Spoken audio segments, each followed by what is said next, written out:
কাৰণ অসমত প্ৰথমগৰাকী এনে ব্যক্তি আমি দেখা পাইছোঁ যিজনে গো সুৰক্ষাৰ প্ৰসংগটো কিমান কঠোৰ আৰু কিমান প্ৰাসংগিক সিদ্ধান্ত সনাতন সিদ্ধান্ত গ্ৰহণ কৰিছে। কাৰণ ভাৰতৰ বেদ উপনিষদৰ পৰা আৰম্ভ কৰি প্ৰত্যেকত আনকি ভাৰতৰ সংবিধানলৈ আৰ্টিকল 48 যদি চাই গো হত্যা মহাপাপ বুলি কোৱা আছে, গো হত্যা নিষিদ্ধ কৰা আছে।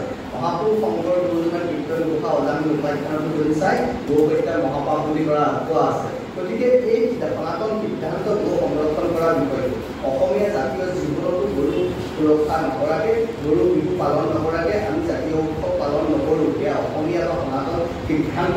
গতিকে এনে সনাতন সিদ্ধান্তৰ প্ৰতি সন্মান প্ৰদৰ্শন কৰাৰ কাৰণে, এনে সনাতন সিদ্ধান্তক আগুৱাই লৈ যাবৰ কাৰণে চেষ্টা কৰাৰ কাৰণে অসমৰ মাননীয় মুখ্যমন্ত্ৰী ডক্টৰ হিমন্ত বিশ্ব শৰ্মাক আমি 2025 বৰ্ষৰ সনাতন সূৰ্য বঁটা তেওঁক আমি প্ৰদান কৰাৰ সিদ্ধান্ত গ্ৰহণ কৰিছোঁ। বিভিন্ন ধৰণৰ ৰাজনৈতিক কথা বতৰাৰ মাজেৰে পণ্ডিত দীনদয়াল উপাধ্যায় পণ্ডিত দীনদয়াল উপাধ্যায় দেৱে প্ৰৱৰ্তন কৰা বুলি কয়। তাত আমাৰ ক'বলগা একো নাই। কিন্তু আপুনি যদি চাই পণ্ডিত দীনদয়াল উপাধ্যায় একাত্ম মানৱবাদ বা সাংস্কৃতিক ৰাষ্ট্ৰবাদ দৰ্শন আৰু চিন্তা যদি আপোনালোকে চায়, সেই গোটেইবোৰ কিন্তু আপোনালোকে মহাপুৰুষ শংকৰ গুৰুজনাৰ চিন্তা দৰ্শনৰ মাজত বিচাৰি পাব।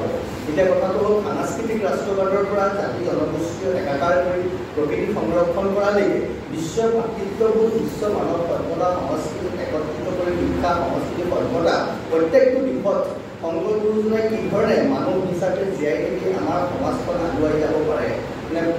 আমি মানুহ সেইকাৰণে আমি অন্য জীৱ জন্তুতকৈ পৃথক। আমি যে অন্য জীৱ জন্তুতকৈ পৃথক আৰু মানুহৰ যিটো সৌভাগ্য, যিটো গৰিমা, সেই সৌভাগ্য গৰিমা বৰ্ণনা মহাপুৰুষ শংকৰ গুৰুজনাই যিধৰণে কৈছে, তাৰে ওপৰত ভিত্তি কৰি সূত্ৰধাৰ কুটুম্ব সুৰক্ষা পৰিষদৰ ফালৰ পৰা আমাৰ এইবাৰ চতুৰ্থ বাৰ্ষিক সূত্ৰধাৰ 2025 বিগত 3 বছৰ 22 বৰ্ষত বৃন্দাবনত কৰিছিলোঁ উত্তৰ প্ৰদেশত, 2023 বৰ্ষত এই অনুষ্ঠান হৈছিলে মধ্য প্ৰদেশৰ উজ্জয়িনত, আৰু 2024 বৰ্ষত এই অনুষ্ঠান হৈছিলে অযোধ্যাত। আপোনালোকে জানি ভাল পাব যে অযোধ্যাত আমি একাডেমিক বিষয়টো আমি অযোধ্যাৰ পৰা আৰম্ভ কৰিছোঁ যোৱা বছৰৰ পৰা। তাৰ আগতে আলোচনা সভা আমি আয়োজন কৰিছোঁ। বিগত বছৰৰ পৰা আমি একাডেমিক হিচাপে কৰিছোঁ আৰু অযোধ্যাত সূত্ৰধাৰ 2024 ভাৰতবৰ্ষৰ 22খন বিশ্ববিদ্যালয়ে অংশগ্ৰহণ কৰিছিলে। ইয়াত বিভিন্নজনে গৱেষণা পত্ৰ দিব পাৰিব, শিক্ষক, অধ্যাপক, গৱেষক, ছাত্ৰ ছাত্ৰীৰ পৰা আৰম্ভ কৰি লেখক, সমাজ সচেতক সকলোৱে দিব পাৰিব। তাৰ কাৰণে আমি সকলো ধৰণৰ সিদ্ধান্ত আমি ঠিক কৰিছোঁ। সেইখিনি আমি ইতিমধ্যে প্ৰচাৰ কৰিছোঁ আপোনালোকৰ মাধ্যমেৰে। আমি আজি সেইকাৰণে এইখিনি অৱগত কৰাব খুজিছোঁ যে এইবাৰ সূত্ৰধাৰ অনুষ্ঠান অসমৰ হ'ব। বিগত 3 বছৰ অসমৰ বাহিৰত হ'ল, কিন্তু এইবাৰ অসমৰ হ'ব গুৰুজনাৰ জন্ম ঠাই বটদ্ৰৱা। 5, 6 আৰু 7 ছেপ্টেম্বৰ, 19, 20 আৰু 21 ভাদ। ভাদ মাহত কৰাৰ কাৰণটো হ'ল অসমৰ বাহিৰৰ পৰা বিভিন্ন বিশ্ববিদ্যালয়ৰ পৰা 24ত যেনেকৈ আমি 22খন বিশ্ববিদ্যালয়ে অংশগ্ৰহণ কৰিছিলোঁ, ইতিমধ্যে আমাৰ লগত প্ৰায় 8খন অন্যান্য বিশ্ববিদ্যালয়ে সহযোগ কৰিছে। আপোনালোকক জনাবলৈ পাই ভাল পাইছোঁ যে মহাপুৰুষ শ্ৰীমন্ত শংকৰদেৱ বিশ্ববিদ্যালয় নগাঁও, আমাৰ অসম মহিলা বিশ্ববিদ্যালয় যোৰহাট আৰু ভট্টদেৱ বিশ্ববিদ্যালয় বজালী, এই 3খন বিশ্ববিদ্যালয়ে ইতিমধ্যে আমাৰ শৈক্ষিক অনুষ্ঠানটোত সহযোগী শিক্ষানুষ্ঠান হিচাপে অংশগ্ৰহণ কৰিব। তেওঁলোকে অৱশ্যে অসম মহিলা বিশ্ববিদ্যালয় 2024 বৰ্ষতো আমাৰ লগত আছিলে অনুষ্ঠানটোৰ আয়োজক হিচাপে, শৈক্ষিক অনুষ্ঠানটোৰ আয়োজক হিচাপে। এইটো তেওঁলোক থাকিব 3খন মহাপুৰুষ শ্ৰীমন্ত শংকৰদেৱ বিশ্ববিদ্যালয়, শ্ৰীমন্ত শংকৰদেৱ সংঘৰ নগাঁও যি আছে আপোনালোকে জানে, সেই বিশ্ববিদ্যালয়, আৰু অসম মহিলা বিশ্ববিদ্যালয় যোৰহাট আৰু ভট্টদেৱ বিশ্ববিদ্যালয় বজালী যি আছে পাঠশালা, তেওঁলোক আমাৰ লগত সহযোগী অনুষ্ঠান হিচাপে থাকিব। আৰু তাৰ লগতে সাংস্কৃতিক অনুষ্ঠানৰ লগতে শৈক্ষিক অনুষ্ঠানৰ লগতে আধ্যাত্মিক সাংস্কৃতিক অনুষ্ঠান আপোনালোকে দেখিছে যে শংকৰ গুৰুজনাক আমি ধৰ্মীয় বা বৌদ্ধিকভাৱেই নহয়, সংস্কৃতিৰ দিশৰ পৰাও আমি তেওঁক প্ৰতিষ্ঠা কৰিব লাগিব বা উপস্থাপন কৰিব লাগিব। তেহে শংকৰ গুৰুজনাৰ চিন্তা দৰ্শন সম্পূৰ্ণ হ'ব বুলি ভাবিছোঁ। সেইকাৰণে 3খনি নাট, পাৰিজাত হৰণ শ্ৰীমন্ত শংকৰদেৱ বিশ্ববিদ্যালয়ে পৰিৱেশন কৰিব, ৰুক্মিণী হৰণ আমাৰ গুজৰাট পূৰ্ব সুৰক্ষা পৰিষদৰ কাৰ্যকৰ্তাসকলে কৰিব, আৰু ৰাম বিজয় আমি আশা কৰিছোঁ বটদ্ৰৱা স্থানীয় ৰাইজে ৰাম বিজয় নাট প্ৰদৰ্শন কৰি দেখুৱাব। তাৰ লগতে বৰগীত, দিহানাম, থিয় নাম আৰু অন্যান্য যিখিনি সত্ৰীয়া গীত মাত নৃত্য আছে আমি বিয়লি 5 বজাৰ পৰা, কাৰণ আগফাললৈকে আমাৰ যিখিনি একাডেমিক শৈক্ষিক অনুষ্ঠানবিলাক চলি থাকিব। ভাৰতবৰ্ষৰ প্ৰায় 40খন বিশ্ববিদ্যালয়ে অংশগ্ৰহণ কৰাৰ কথাটো আমি চিন্তা কৰিছোঁ। ইতিমধ্যে প্ৰায় 8খনমান বিশ্ববিদ্যালয়ে তেওঁলোকৰ অংশগ্ৰহণ যে কৰিব তাৰ নিশ্চিতি প্ৰদান কৰিছে। ইয়াৰ মাজতে মই আপোনালোকক আৰু এটা খুব গুৰুত্বপূৰ্ণ কথা জনাবলৈ ভাল পাইছোঁ যে ইয়াত আমাৰ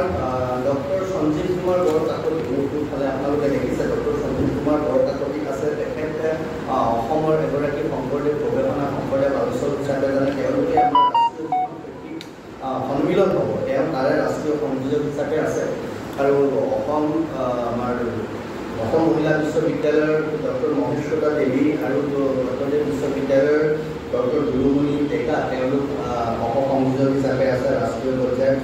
বাকী আৰু আমাৰ দেশীয় ৰাজনীতি বাইদেউ আছে, আমাৰ পৰিষদৰ দিলীপ চান্দ ডাঙৰীয়া আছে, তেওঁলোকো আমাৰ লগত বিশেষ বিষয়টোৰ লগত জড়িত হৈছে। কেনেকৈ বৰগীতক হেৰিটেজ হিচাপে এষ্টাব্লিছ কৰিব পাৰি এনেকুৱা বিষয়বোৰ আহিব।